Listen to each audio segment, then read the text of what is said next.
حیات الصحابہ ٹاپک حضور صلی اللہ علیہ وسلم کے زمانے میں صحابہ کرام رضی اللہ تعالیٰ عنہ کا میدان جنگ میں دعوت دینا۔ حضرت مسلم بن حارث بن مسلم تمیمی فرماتے ہیں کہ مجھ سے میرے والد حارث نے یہ بیان کیا کہ حضور صلی اللہ علیہ وسلم نے ہمیں ایک جماعت میں بھیجا۔ جب ہم چھاپا مارنے کی جگہ کے قریب پہنچے تو میں نے اپنے گھوڑے کو تیز دوڑایا، اپنے ساتھیوں سے آگے چلا گیا تو تمام قبیلے والے روتے پیٹتے بستی سے باہر نکل آئے۔ میں نے ان سے کہا لا الہ الا اللہ کہہ لو محفوظ ہو جاؤ گے، اس لیے ان لوگوں نے کلمہ پڑھ لیا۔ پھر میرے ساتھی بھی پہنچ گئے، انہیں تب پتہ چلا، وہ مجھے ملامت کرنے لگے، کہنے لگے کہ مال غنیمت ہمیں آسانی سے مل سکتا تھا لیکن تم نے ہمیں اس سے محروم کر دیا۔ جب ہم واپس لوٹے تو ساتھیوں نے حضور صلی اللہ علیہ وسلم سے اس کا تذکرہ کیا۔ آپ نے مجھے بلا کر میرے اس عمل کی بڑی تحسین فرمائی اور فرمایا اللہ تعالیٰ نے تمہارے لیے ہر انسان کے بدلے میں اتنا ثواب لکھ دیا ہے۔ عبدالرحمن راوی کہتے ہیں کہ میں وہ ثواب بھول گیا۔ پھر حضور صلی اللہ علیہ وسلم نے فرمایا میں تمہیں ایک تحریر لکھ کر دیتا ہوں اور میرے بعد جو مسلمانوں کے امام ہوں گے ان کو تمہارے بارے میں وصیت کر دیتا ہوں۔ تو آپ نے یہ تحریر لکھوا کر اس پر مہر لگائی اور پھر مجھے دے دی۔ مجھ سے فرمایا صبح کی نماز پڑھ کر کسی سے بات کرنے سے پہلے 7 دفعہ اللہم اجرنی من النار پڑھا کرو، اگر تم اس دن مر گئے تو اللہ تعالیٰ تمہارے لیے آگ سے پناہ لکھ دیں گے۔ اور مغرب کی نماز کے بعد پڑھ کر کسی سے بات کرنے سے پہلے اللہم اجرنی من النار 7 دفعہ پڑھا کرو، اگر تم اس رات مر گئے تو اللہ تعالیٰ تمہارے لیے آگ سے پناہ لکھ دیں گے۔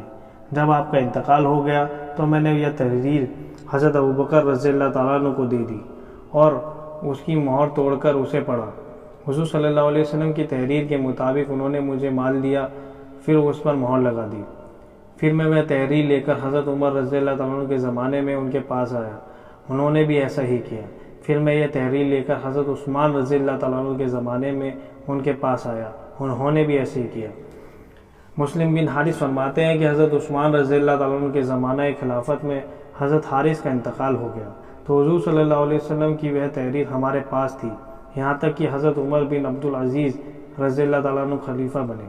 انہوں نے ہمارے علاقے گورنر کو لکھا کہ مسلم بن حارث بن مسلم تمیمی کے والد حارث کو حضور صلی اللہ علیہ وسلم نے جو تحریر لکھ کر دی تھی، مسلم کو اس تحریر کے ساتھ میرے پاس بھیجو۔ تو وہ تحریر لے کر میں ان کے پاس گیا، انہوں نے اسے پڑھا۔ حضور صلی اللہ علیہ وسلم کی تحریر کے مطابق مجھے مال دیا، اس پر مہر لگا دی۔ حضرت زہری کہتے ہیں کہ حضور صلی اللہ علیہ وسلم نے 15 آدمیوں کی جماعت میں حضرت کعب بن عمیر غفاری رضی اللہ تعالیٰ عنہ کو بھیجا۔ جب یہ لوگ ملک شام کے مقام جات اطلاح پہنچے تو انہوں نے وہ کافروں کی بہت بڑی تعداد کو پایا۔ ان حضرات نے ان کافروں کو اسلام کی دعوت دی جسے انہوں نے قبول نہ کیا، بلکہ انہوں نے تیر برسانے شروع کر دیے۔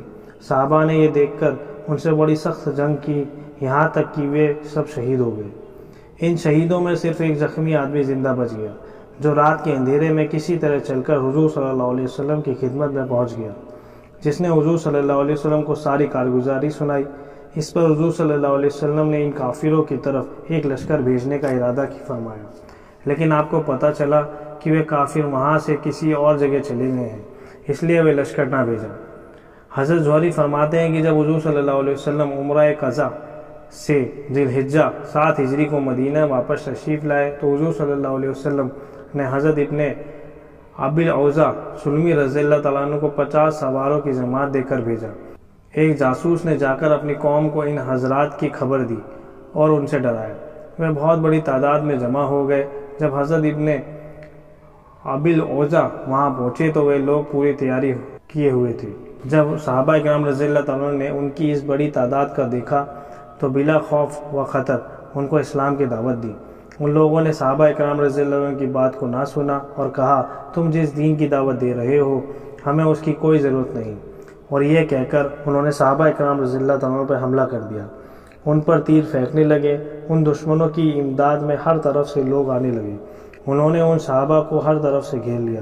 صحابہ کرام رضی اللہ عنہ نے بڑی ہمت سے ان کا مقابلہ کیا، خوب زور و شور سے ان سے جنگ کی، یہاں تک کہ اکثر صحابہ شہید ہو گئے اور خود حضرت ابن ابی الاوزع بہت زیادہ زخمی ہوئے، لیکن زندہ رہ جانے والے اپنے باقی ساتھیوں کو لے کر صفر 8 ہجری کی پہلی تاریخ کو وہ کسی طرح مدینہ پہنچ گئے۔